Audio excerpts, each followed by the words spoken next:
अरबी भाषा कैसे बोले? कुवैत अरबी क्लास में पकड़ने को बोलते हैं एमसिक। एमसिक। अब एमसिक शब्द को कई तरीके से कई जगह इस्तेमाल कर सकते हैं। जैसे मिसाल के तौर पर ये पकड़ो, तो ये पकड़ो का मतलब हो गया कि कोई सामान आपको पकड़ाया जा रहा है, तो वहाँ पर वो बोलेगा एमसिक हादा, मतलब कि ये पकड़ो। हादा मीन्स होता है ये, तो एमसिक हादा, ये पकड़ो। लेकिन अगर कोई चीज़ को जाम करना है तो वहाँ पर भी आप एमसिक लगा सकते हैं। हादा एमसिक मतलब कि ये जाम हो गया, अब यहाँ पे पकड़ नहीं रहे, अभी अलीन एमसिक मतलब कि अभी ये मतलब एक तरीके से जाम हो चुका है, फिक्स हो चुका है, तो फिक्स होने को भी एमसिक बोलते हैं और कोई भी सामान को पकड़ने को भी एमसिक बोलते हैं।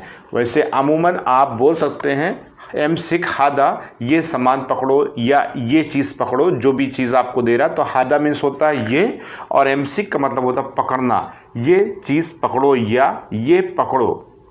इसके अलावा अगर आपसे कहा जाता है कि छोड़ दो, जाने दो, अवॉइड करो, रहने दो, तो वहाँ पर अरबिक भाषा में एक वर्ड्स इस्तेमाल होगा खल्ली।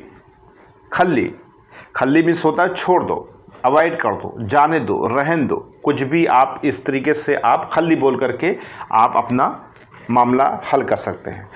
इसके अलावा दाखिल का मतलब होता है अंदर, कोई भी चीज़ अंदर है तो अंदर को यहाँ पे बोलेंगे दाखिल। लेकिन यहाँ पर दाखिल और अंदर दो चीज़ जो आपको वर्ड्स में बता रहा हूँ, ये सेंटेंस कहीं कहीं बदल जाते हैं। जैसे मिसाल के तौर पर आपसे आपका कफ़ील पूछता है मोहम्मद वैन मौजूद, मोहम्मद कहाँ हैं, तो आपको उसका आंसर देना है कि मोहम्मद घर के अंदर हैं या घर के अंदर अभी प्रेजेंट टाइम में मौजूद हैं। तो आप अरबिक भाषा में बोलेंगे मोहम्मद बिल बेत मौजूद, मोहम्मद बिल बेत मौजूद। अब मोहम्मद तो एक पार्टिकुलर एक नाम हो गया, बिल का मतलब हो गया अंदर। अब यहाँ पे दाखिल आपको नहीं लगाना है क्योंकि दाखिल का एक सिस्टम अलग है। अब यहाँ पर आपको बिल लगाना है, बिल बेत, बेत मीन्स होता है घर, बिल बेत मौजूद, मोहम्मद बिल बेत मौजूद, मोहम्मद घर के अंदर हैं, प्रेजेंट टाइम में मौजूद है।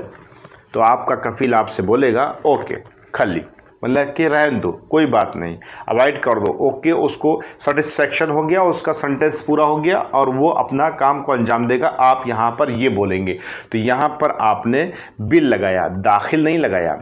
अब दाखिल का कहाँ इस्तेमाल करेंगे? तो दाखिल का मतलब होता है कोई चीज़ अंदर जा रही हो, आ रही हो, या आप किसी चीज़ को अंदर दाखिल कर रहे हो, तो वहाँ पर आप दाखिल शब्द का इस्तेमाल कर सकते हैं। इसके अलावा अगर कोई भी सामान आपसे कहा जाता है रखने को, रक्किब, रखने को बोलते हैं अरबी भाषा में रक्किब। अब रक्किब कोई भी सामान हो सकता है, हर एक चीज़ को आप जो भी चीज़ रख रहे हैं उसको रक्किब बोल सकते हैं। अभी आपका कफ़ील अभी आपसे पूछे वैन रक्किब, तुमने कहाँ रखा या कहाँ रखा है, तो आप बोल सकते हैं कि मिन्नी रक्किब। जैसे कि पिछली वीडियो में मैंने आपको मिन्नी मिन्ना के बारे में बताया था, अगर नहीं देखें तो देख लिए जा करके। तो मिन्नी रक्किब, तो आप बोल सकते हैं इधर मैंने रखा था। तो इस तरीके से रक्किब का इस्तेमाल आप कर सकते हैं।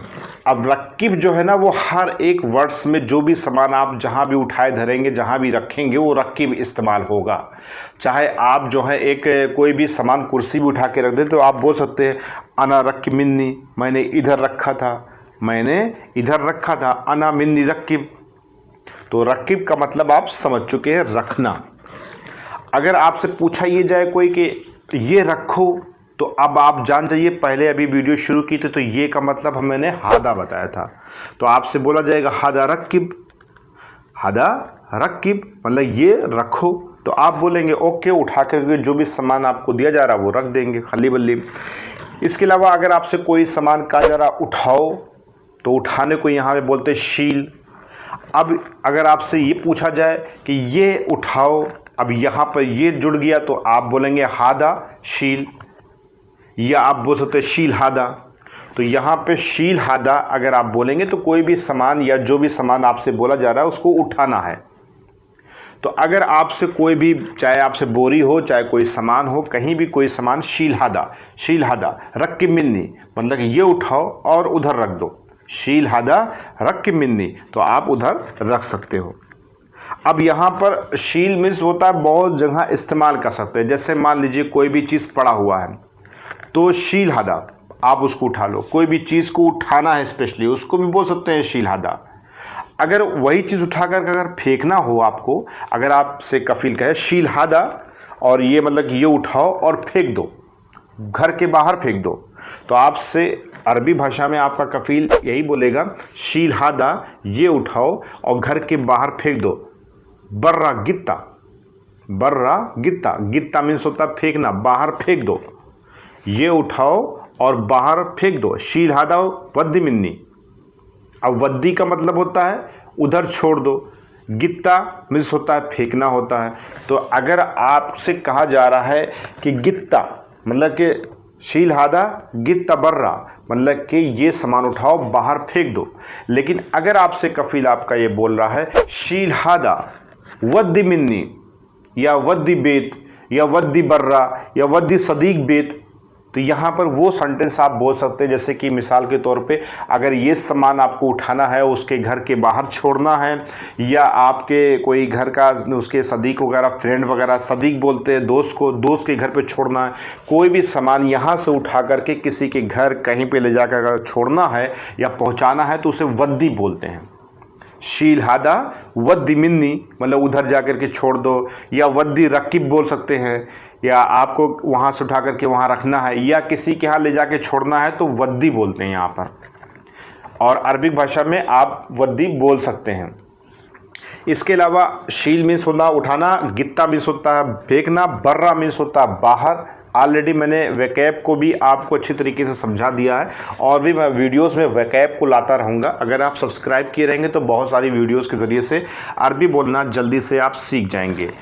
इसके अलावा अगर आपसे कोई पूछता है बाबा वैन मौजूद, या आपसे पूछता है कोई बाबा कहाँ है, बाबा वैन मौजूद, तो आप बोलेंगे बाबा बिलबेत मौजूद। अगर आपसे कोई ये पूछे कि बाबा हैं, बाबा हैं, बाबा मीन्स होता है अरबाब। सऊदी में से अरबाब बोलते हैं, मालिक वगैरह को बाबा भी बोल सकते हैं, और यहाँ पे कुवैत में बाबा भी बोलते हैं। तो अगर आपसे कोई ये पूछे बाबा हैं तो अरबी भाषा में वो बोलेगा बाबा फ़ी, बाबा फ़ी। अब यहाँ पर फ़ी जो शब्द आ गया तो फ़ी का मतलब होता है। अब कोई भी चीज़ है तो बाबा फ़ी, बाबा फ़ी मतलब बाबा हैं, तो आप बोलेंगे कि बाबा मौजूद नहीं है, या बोलेंगे आप बाबा घर के अंदर मौजूद हैं। तो अगर आप बोलते हैं बाबा मौजूद तो सिर्फ बाबा मौजूद, यानी कि बाबा हैं, मौजूद हैं प्रेजेंट टाइम में। अगर आपको ये बोलना पड़ गया, जैसे कि मैंने अंदर और बिल का बताया था, उसी तरीके से अगर ये बताना पड़ गया कि बाबा घर के अंदर मौजूद है, पूरा सेंटेंस आपको क्लियर करना है। बाबा घर के अंदर मौजूद हैं, इसको अरबिक भाषा में बोलेंगे बाबा बिलबेत मौजूद, बाबा बिलबेत मौजूद, तो घर के अंदर मौजूद है। अगर आपको कहना पड़ गया बाबा घर के बाहर हैं, तो आप बोलेंगे, या जैसे मतलब कि घर बहुत मतलब बड़ा होता है, लेकिन अगर लॉन में है, हदीके में है, या महमिया में है। अब हदीका बोलते हैं गार्डन को, महमिया बोलते हैं ग्रीन हाउस को। तो अगर इस एरिया में है तो आप बोल सकते हैं कि बाबा हदीका मौजूद, तो बाबा हदीका में है। बाबा बिलबेत मौजूद, बाबा घर के अंदर हैं। लेकिन अब यहाँ पर निगेटिव सेंटेंस ले लेते हैं। अगर आप निगेटिव पर आप बोलते हैं, जैसे मिसाल के तौर पर बाबा मौजूद नहीं है, तो आप यहाँ अरबी भाषा में बोलेंगे बाबा माफ़ी मौजूद।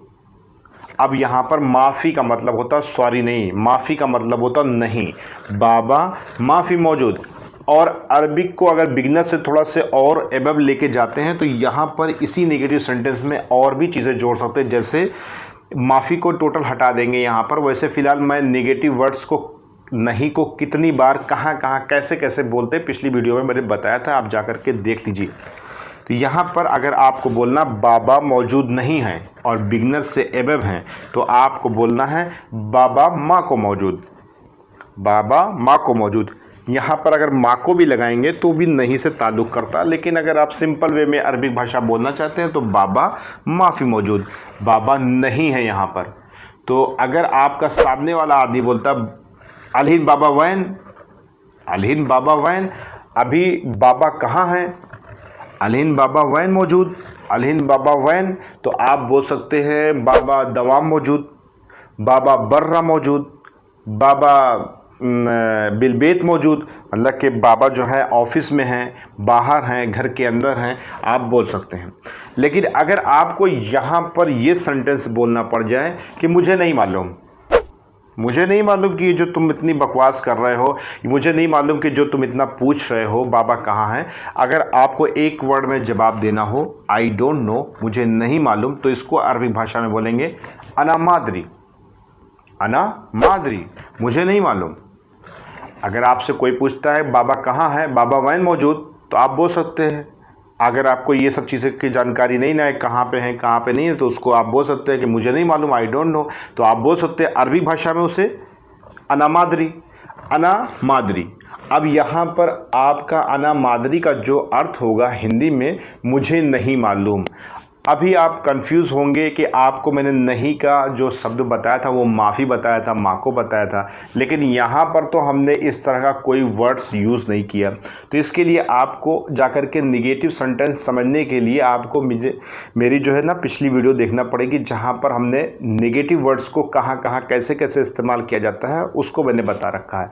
तो यहाँ पर ना माफ़ी यूज़ होगा और ना माँ को यूज़ होगा, आपका यहाँ पर यूज़ होगा अना मादरी, मुझे नहीं मालूम, आई डोंट नो। इसके अलावा अगर आपका यहाँ पर सेंटेंस ख़त्म होता है एक तरीके से, जैसे कि अब आपको बताया जाए कि साथ में जाना है, इंतेरो सवा सवा, तुम्हें साथ में जाना है, इंतेरो सवा सवा, मतलब तुम्हें साथ में जाना है। अब सवा सवा का मतलब हो गया साथ साथ में, तो आपको कहाँ जाना है, कहाँ नहीं जाना है, लेकिन जिसके भी साथ जाना है वहाँ पर साथ जाना है। इंतेरो सवा सवा, इंतेरो सवा सवा सदीक, इंतेरो सवा सवा बाबा, इंतेरो सवा सवा मामा, बाबा मामा सदीक, या जिसके साथ भी आपको बताया जा रहा है कि इसके साथ जाना है, तो यहाँ सवा सवा को आप इस तरीके से सेंटेंस में यूज़ कर सकते हैं। अब जैसे कि अगर आपसे कोई कह रहा है कि नफ्स मतलब बराबर, तो बराबर को यहाँ पर नफ्स कहते हैं, नफ्स आधा, नफ्स आधा। अब जैसे कोई मतलब कि जैसे बराबर बराबर, मतलब ये बराबर बराबर, जैसे कोई चीज़ बांटना है, अगर कोई चीज़ किसी को देना है तो नफ्स आधा, मतलब बराबर। अब जैसे कोई भी कफील जा रहा है सड़क के किनारे और आपको बुला करके आपको 10 दिनार देता है और आप 3 दोस्त हैं, तो वो कहेगा कि नफ्स आधा, मतलब सबको बराबर बराबर, तो वो आप बराबर बराबर डिस्ट्रीब्यूट कर सकते हैं। तो नफ्स का मतलब होता है कि बराबर, कोई भी चीज़ बराबर। अब इसको सेंटेंस में कई जगह पे इस्तेमाल कर सकते हैं, लेकिन मैं धीरे धीरे आपको बताता रहूँगा, लेकिन वर्ड्स को आप याद करते चलिए। नफ्स हादा मतलब कि बराबर। इसके अलावा अगर आप नाश्ता करना चाहते हैं तो फतूर बोलते हैं नाश्ते को, फतूर बोलते हैं नाश्ते को। अभी आपसे ये पूछा जाए कि आपने नाश्ता किया, कोई भी आपसे पूछ सकता है आपने नाश्ता किया, तो नाश्ते को बोलते हैं क्या, फतूर। तो यहाँ पर अगर आपसे कोई पूछा आपने नाश्ता किया, तो इसको अरबिक भाषा में बोलेंगे इंते सवी फतूर, इंते सवी फतूर। अब यहाँ पर एक वर्ड आपके लिए न्यू आ गया, वो है सवी। सवी मीन्स होता है किसी चीज़ को करना या किया। अभी प्रेजेंट टाइम में नहीं है, ये आप पास्ट टाइम में कर चुके हो, किया है कि नहीं किया है, इस जगह पे सभी इस्तेमाल होता है। लेकिन सभी को सेम वर्ड्स के साथ प्रेजेंट में भी आप इस्तेमाल कर सकते हैं, फ्यूचर में भी इस्तेमाल कर सकते हैं। जैसे मिसाल के तौर पे आपने नाश्ता किया, इंते सभी फतूर, तो आप बोलेंगे आईवा फतू अना फतूर खलास, मतलब कि आईवा हाँ मेरा नाश्ता खलास हो गया, ख़त्म हो गया, अना फतूर खलास। तो आप इस तरीके से जवाब उसका दे सकते हैं। अगर आपसे कोई ये पूछे तुम क्या कर रहे हो, तुम क्या कर रहे हो, तो वहाँ पर आपसे अरबी भाषा में बोलेगा वो इंसान इंते शुरू सवी, इंते शुरू सवी। अगर आपको ये नहीं पता है कब, कौन, कहाँ, कैसे, ये वो, स्त्रीलिंग, पुल्लिंग, ये सब के वर्ड्स जानना है, इसकी भी मैंने एक डेडिकेटेड वीडियोस बना करके आपको दे दी है। और यहाँ पर आपको शुनु का क्या वर्ड्स होता है ये आपको उस वीडियो में मिल जाएगा, तो आप प्लीज़ जाकर के उस वीडियो को ज़रूर देखिए। तो इंते शुनु सवी यानी कि तुम क्या कर रहे हो, तो मैं बोलूँगा भाई हिंदी में कि मैं काम कर रहा हूँ, लेकिन अरबिक भाषा आप सीख रहे हैं तो मैं काम कर रहा हूँ, इसको अरबिक भाषा में बोलेंगे अना सवी सुगुल, अना सवी सुगुल। मैं काम कर रहा हूँ। और भी वीडियोस पाने के लिए चैनल को अभी सब्सक्राइब करें। मिलते हैं नेक्स्ट वीडियो में कुछ नई जानकारी।